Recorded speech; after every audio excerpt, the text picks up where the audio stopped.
Alors, la grande question, avec ou sans sous-titres? La grande question. J'ai envie de dire un peu comme vous le sentez, ça dépend aussi de votre niveau. Bien sûr, quand on a un niveau peut-être jusqu'au niveau B1, c'est intéressant de mettre des sous-titres dans votre langue maternelle aussi. Encore une fois, ça dépend de votre objectif, bien sûr, ça dépend du film aussi.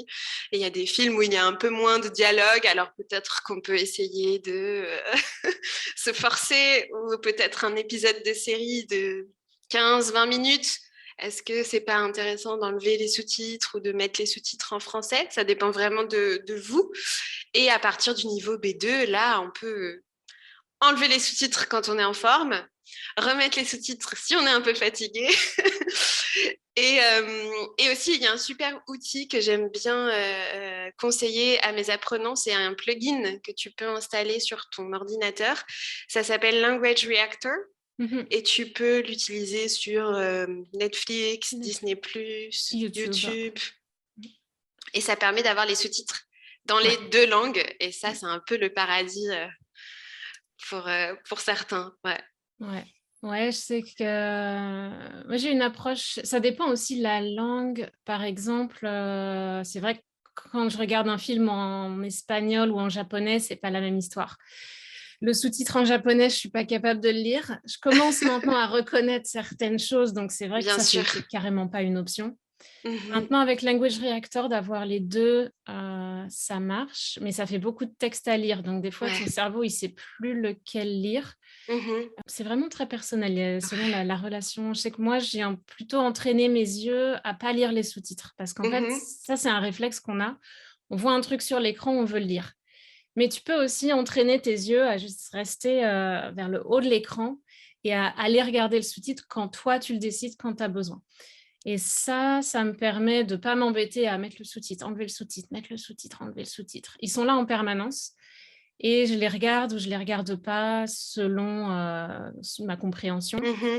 Et selon peut-être ce que toi, tu as envie aussi de travailler ce jour-là, parce que si on a envie de travailler uniquement la compréhension orale, alors enlever les sous-titres, je veux dire, c'est pas non plus la fin du monde si on comprend pas tout, mais vous verrez que du coup, on a plus de j'ai compris ce mot-là, j'ai compris ce mot-là, alors que quand il y a les sous-titres, c'est un peu moins rigolo, on a moins on est moins surpris par nos capacités, peut-être. Je trouve que mettre le sous-titre, c'est pour construire tes compétences, où tu entends quelque chose, tu vois la version écrite. Surtout en français, c'est très différent ce que tu entends puisque tu lis. Donc, pour moi, c'est intéressant de voir les deux, mais il faut aussi être assez rapide pour lire en français.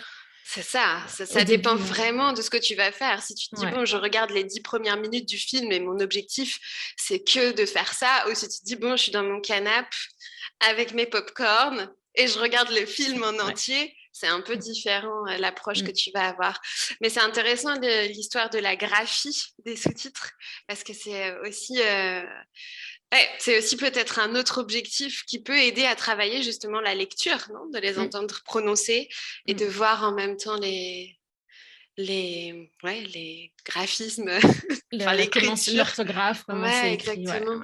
Pour le russe, par exemple, moi, j'aime bien aussi faire ça, parce que c'est vraiment un combat pour moi d'apprendre un nouvel alphabet, quoi. On se rend pas compte, mais ça casse assez rapidement la motivation. Tu as une barrière, tu vois les choses écrites et ton cerveau, il fait non.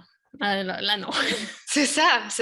Et ça enlève tout de suite. Enfin, il faut vraiment se remotiver souvent, quoi. Souvent, je sais pas pour toi, pour le japonais, mais... Souvent. C'est un processus très lent.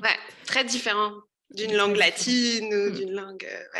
Mais même avec l'espagnol, ça m'avait fait ça au début quand j'ai recommencé à apprendre et à regarder des films et des séries. En fait, j'étais trop lente pour lire les sous-titres en espagnol, donc ça n'avait aucun intérêt parce que soit je lisais, soit j'écoutais, mais je ne pouvais pas faire les deux en même temps. Donc avoir les sous-titres en français, le temps d'amener ma capacité de lecture à un plus haut niveau, comme ça je pouvais juste regarder vite fait les sous-titres et puis me concentrer sur la compréhension orale. Donc il y a plein de façons d'aborder les sous-titres. Donc on n'a pas une réponse pour vous avec sous-titres, sans sous-titres, dans quelle langue. essaye et puis tu verras ce qui Pas marche du pour tout. toi. Exactement. Comme il n'y a pas de réponse sur comment apprendre le français en 6 mois, c'est essaye et tu vas voir ce qui fonctionne. Suis ton intuition et suis tes envies aussi. Et kiffe. Et kiffe. C'est le mot-clé. Kiffe.